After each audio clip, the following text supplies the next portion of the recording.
Magandang umaga sa lahat. Good news. May good news ako sa inyo mga kapatid.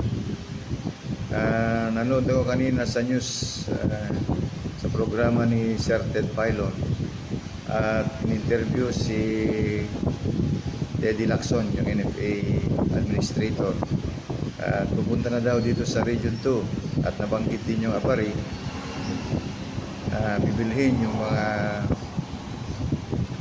balay. Sayang sir, ang tagal mo. Nabenta ko na yung dry na palay ko ng 17. So kung ang kuha nyo ay 24 pesos, nalugi na po ako ng 7 pesos.